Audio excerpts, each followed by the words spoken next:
किसान भाइयों नमस्कार, मैं पुनीत सिसोदिया। किसान भाइयों आज की इस वीडियो में हम जानने वाले हैं सोयाबीन की फसल में मुख्य रूप से हानि पहुंचाने वाले कीटों के बारे में।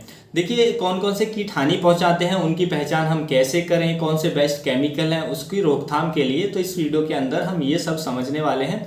देखिए यदि इन कीटों की हम पहचान करके शुरुआत में इनको कंट्रोल नहीं करते हैं तो हमारी जो सोयाबीन की फसल की उपज है उसमें हमें भारी गिरावट देखने को मिल सकती है। तो हम सभी कीटों के बारे में समझेंगे, उनके लिए अच्छा कंट्रोल कैसे करें ये भी समझेंगे। वीडियो अच्छा लगे तो लाइक कीजिएगा, अच्छा ना लगे तो आप इसे डिसलाइक भी कर सकते हैं। और यदि आप हमारे चैनल पर नए हैं, हमारी जो वीडियोज हैं आपको अच्छी लगती हैं, आपके लिए यूजफुल होती हैं, तो आप हमारे चैनल को सब्सक्राइब करके हमसे जुड़ भी सकते हैं। तो चलिए जानते हैं सभी कीटों के बारे में एक एक करके। तो देखिए जो सोयाबीन की फसल है उस पर मुख्य रूप से दो तरह के कीट लगते हैं। एक तो च्यूइंग पेस्ट यानी कि जो चबाने वाले कीट हैं वो लगते हैं, दूसरा सकिंग पेस्ट यानी कि रस चूसने वाले कीट लगते हैं। पहले हम बात करते हैं च्यूइंग पेस्ट की यानी कि चबाने वाले कीटों की। तो देखिए चबाने वाले कीटों में सबसे पहला जो कीट हमारी फसल के ऊपर अटैक करता है वो है गडल बीटल, जिसको हम चक्र भृंग के नाम से भी या छल्ला भृंग के नाम से भी जानते हैं, और भी इसके अनेक नाम हैं। तो ये क्या करता है, ये हमारी जो सोयाबीन की टॉप पत्ती होती हैं, ऊपर का जो स्टेम होता है, तो उसके नीचे के टॉप ऊपर का जो सूट्स होता है उसके जो तीन पत्ती होती है उसके नीचे क्या करता है, इसका जो मादा होती है वो चक्र बनाती है दो, यानी कि वो स्टेम पे गोल गोल चक्र बनाती है और उस पर अंडे देती है। अंडे से क्या होता है 10 से 12 दिन बाद लार्वा निकलता है जो उस स्टेम में ही छेद करके और उसको अंदर से खाना शुरू कर देता है। तो ये जो हमारी फसल को बहुत ही बुरी तरीके से प्रभावित करती है। आप जब सोयाबीन की फसल को देखेंगे तो इस कीट का अटैक होने पर जो उसके ऊपर की सूट्स होती है वो मुरझाई हुई दिखती है और बाद में सूख जाती है। उसको अंदर से यदि आप देखेंगे तो उसमें आपको सूंडी भी नजर आ जाएगी। तो देखिए इसको कंट्रोल करने के लिए कौन सा केमिकल बेस्ट है तो हम आगे आपको बताएंगे। उसके बाद नंबर 2 जो कीट पहुंचाता है हमारी जो सोयाबीन की फसल को हानि सबसे ज़्यादा, वो आता है सेमी लूपर के नाम से। तो देखिए सेमी लूपर की पिक्चर भी आप स्क्रीन पर देख सकते हैं। ये हमारी फसलों की जो पत्तियां हैं उनको पूरी तरीके से खाकर प्रभावित कर देता है। जब पत्तियां ही डैमेज हो जाती हैं तो फिर प्रकाश संश्लेषण की प्रक्रिया जो है पौधे के अंदर वो प्रॉपर तरीके से नहीं हो पाती है, पौधा भोजन नहीं बना पाता है, जिससे उपज में हमें उसकी ग्रोथ में भारी गिरावट हमें देखने को मिलती है। ये जो सूंडी होती है ग्रीन कलर की होती है, तो ये पत्तों के कलर की ही हमें देखने को मिलती है। तो इसको बहुत ही सावधानी पूर्वक जब आप देखेंगे जब आपको दिखाई देगी, क्योंकि ये पत्तों के कलर में छिपी रहती है। इसका और पत्तों का जो कलर है वो सेम होता है। तो देखिए इसको कंट्रोल करने के लिए क्या केमिकल है तो वो भी हम आगे आपको बताएंगे। उसके बाद जो आती है तंबाकू की इल्ली, वो भी हमारी जो फसल है सोयाबीन की फसल उसको काफ़ी बुरी तरीके से प्रभावित करती है, जिसकी पिक्चर आप स्क्रीन पर देख सकते हैं। ये भी हमारी फसल की जो पत्तियां होती हैं उनको खाकर नुकसान पहुंचाती है। तो इसको भी कंट्रोल करने के लिए केमिकल हम आगे आपको बताने वाले हैं। उसके बाद नंबर 3 पे आता है हमारा तना छेदक यानी कि स्टेम बोरर। स्टेम बोरर भी जो हमारी सोयाबीन की फसल में हमें देखने को मिलता है। इसमें भी इसका जो मादा होती है वो क्या करती है, जो निचली की पत्तियां होती हैं उन पर नीचे पत्तियों की निचली सतह पर अपने अंडे देती है। अंडे इसके येलो यानी कि पीले कलर के होते हैं।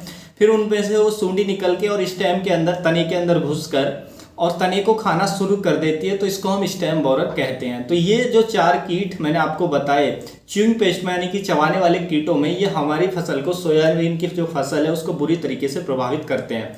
तो देखिए इनमें से किसी भी कीट का यदि अटैक है आपकी फसलों पर तो आपको क्या करना है, सबसे पहले यदि इसका इन कीटों का अटैक ज़्यादा है तो आपको जो नाइट्रोजन वाली जो खादें हैं जैसे यूरिया या अन्य जो भी नाइट्रोजन युक्त खादें हैं उनको बैलेंस मात्रा में दें। उनको जरूरत से ज़्यादा खेत के अंदर ना दें। यदि उनको जरूरत से ज़्यादा अपने खेत के अंदर आप देते रहेंगे तो इनको कंट्रोल करना थोड़ा मुश्किल हो जाता है। तो इसलिए इनका अटैक होने पर उनकी जो डोज है आप कम कर दें, यानी कि बैलेंस रूप में दें, जरूरत से ज़्यादा बिल्कुल भी ना दें।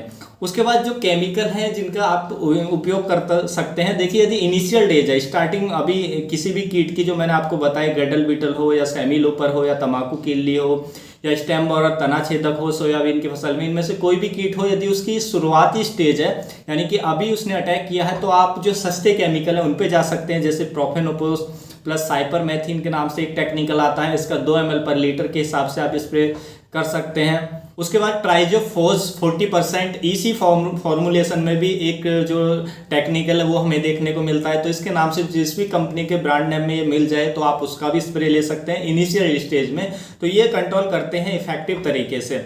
और यदि मान लीजिए जो आपके फसल में अटैक इन कीटों का ज़्यादा हो चुका है तो फिर जो अच्छे या महंगे कीटनाशक हैं आपको उनका स्प्रे करना चाहिए। उसमें एक आता है फेम फ्लूबेंडियमाइड जिसके अंदर साल्ट होता है, टेक्निकल होता है, तो या फ्लूबेंडियमाइड साल्ट का आपको जो टेक्निकल है किसी अन्य ब्रांड का भी मिलता है तो आप उसका स्प्रे ले सकते हैं।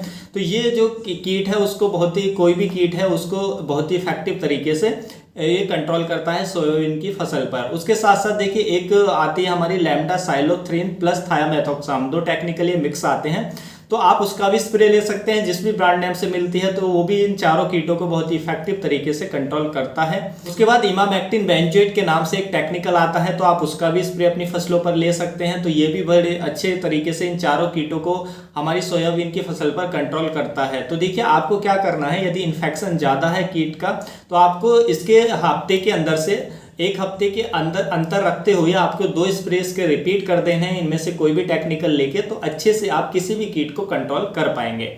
अब चलते हैं हम सकिंग पेस्ट के ऊपर। देखिए सकिंग पेस्ट में हम बात करें तो सबसे ज़्यादा जो अटैक देखने को मिलता है वो हमारी सोयाबीन की फसल पर वो वाइट फ्लाई का देखने को मिलता है, और वाइट फ्लाई के कारण ही जो हमारी फसल है सोयाबीन उसमें येलो मोजेक वायरस भी आता है, यानी कि येलो मोजेक जो रोग है, डिजीज है, वो भी आता है सोयाबीन की फसल में। तो वो वाइट फ्लाई के कारण आता है या अन्य जो भी सकिंग पेस्ट है उनके कारण हमें देखने को मिलता है। तो आपकी फसल में किसी भी सकिंग पेस्ट का अटैक है, वाइट फ्लाई हो या अन्य कोई भी सकिंग पेस्ट है सोयाबीन की फसल में, थ्रिप्स है, एफिड्स है, थ्रिप्स भी देखने को मिल सकता है, तो इनको कंट्रोल करने के लिए कोई भी सकिंग पेस्ट हो तो आप कॉन्फिडोर के नाम से एक ब्रांड नेम के नाम से दवा आती है जिसमें टेक्निकल होता है इमिडाक्लोप्रिड 17.8% SL, तो आप इसका स्प्रे अपनी फसलों पर ले सकते हैं 0.5 ml पर लीटर के हिसाब से। ये टेक्निकल अन्य ब्रांड में भी मिलता है तो आप उसका भी स्प्रे ले सकते हैं, कोई दिक्कत नहीं है। तो ये सारे सकिंग पेस्ट को अच्छे से कंट्रोल करता है। उसके साथ साथ एक थायामेथोक्साम के नाम से टेक्निकल आता है, आप उसका भी स्प्रे ले सकते हैं, वो भी अच्छे से कंट्रोल करता है। और देखिए स्पेशली यदि आपकी फसल में जो व्हाइट फ्लाई है उसका अटैक ज्यादा है तो व्हाइट फ्लाई के अच्छे कंट्रोल के लिए एक सफीना बासप की आती है, सफीना ब्रांड नेम से, वो बहुत ही अच्छे से जो व्हाइट फ्लाई है उसको कंट्रोल करती है इफेक्टिव तरीके से। दूसरा एक और आता है व्हाइट फ्लाई को केवल कंट्रोल करने के लिए, हालांकि वो और थ्रिप्स में भी काम करता है, अन्य कीटों पर भी काम करता है, जो आता है एसिटामाप्रिड के नाम से। तो एसिटामाप्रिड का भी आप स्प्रे ले सकते हैं। तो एसिटामाप्रिड प्लस सेफिना इनमें से कोई भी एक ले सकते हैं, ये दोनों ही बहुत ही इफेक्टिव तरीके से जो व्हाइट फ्लाई है व्हाइट फ्लाई को कंट्रोल करता है। और यदि अन्य कीटों का सकिंग पेस्ट का अटैक है, व्हाइट फ्लाई का भी अटैक है, तो आप इमिडाक्लोप्रिड का स्प्रे कर सकते हैं, या आप जो हमारा दूसरा है थायामेथोक्साम उसका भी स्प्रे ले सकते हैं, तो वो भी अच्छे से कंट्रोल करता है। तो ये कोई भी सकिंग पेस्ट है उनके लिए आप इन टेक्निकल का स्प्रे कर सकते हैं, तो आपकी जो फसल है वो सुरक्षित रहेगी कीटों से एकदम, और आपको जो उत्पादन है वो बहुत ही अच्छा देखने को मिलेगा। तो किसान भाइयों यही थी आज की जानकारी। अच्छी लगी तो वीडियो को लाइक करें, अन्य फार्मर के साथ इसको शेयर जरूर करें ताकि उन तक भी ये जानकारी पहुंच सके। मिलता हूं आपको नेक्स्ट वीडियो में नई जानकारी के साथ, तब तक के लिए आप अपना ख्याल रखें। धन्यवाद।